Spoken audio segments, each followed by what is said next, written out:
Well, next question will come from West Lamy. Go ahead, Wes. Hey, Bubba. Congratulations again. Thank you, Bubba, on the diversity awards, I want to start off with that. Obviously, just so cool, like diverse backgrounds, women involved, so many backgrounds. From your standpoint, obviously, you even shared in the presser this week how you've been even involved with Jim and everything in terms of NASCAR. In your opinion, what stands out to what they're doing right, and what can they maybe do wrong, different? And I know that it's a short Zoom, but just some things from your standpoint. Yeah, no, that's a good question. And I touched on that in the breakfast this morning. I don't know if we have the perfect answer to figure out, what can we do? Where do you see us in 10 years continuing to work? Because it's a never ending process, and, I hope that we are in a much better place as a sport, but more importantly, as a society, because I think society trickles in and trickles down throughout any organization. And so, the more positivity that we have instilled in our minds and our bodies, it's just going to trickle down to our loved ones and the next generation coming up through. So I'm just going to continue to do what I do, try to be the best leader that I can be the best on track right now. Currently, I'm holding the title at being the best on the track. So I'm going to live that out for a couple more days.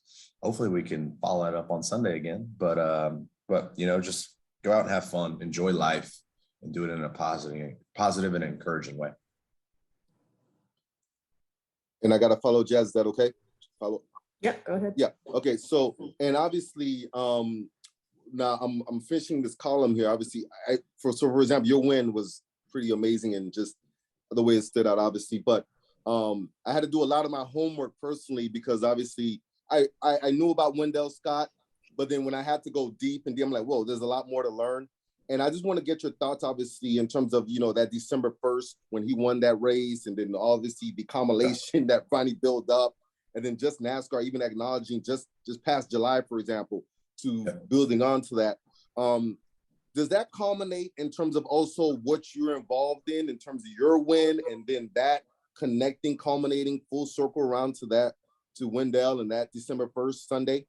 Yeah, I think it's an incredible parallel for sure between myself and Wendell Scott. Obviously, being only the second African American to win a Cup race, carry on his legacy.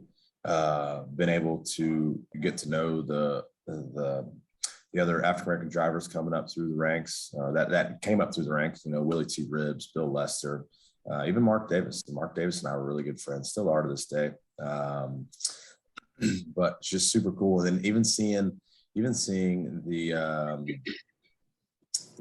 up and coming diversity drivers coming up through the ranks now is super encouraging. So again, for me and my personality and my mentality is to just go out and win races and let everything else settle in place. And, I know that there is a lot of history. If I can sit here on a Thursday and think about all the history that could be made and barriers that could be broken, we could be here all day talking about it. But first I need to go out and just run well and win races. And then that stuff will happen. Amen. Yeah.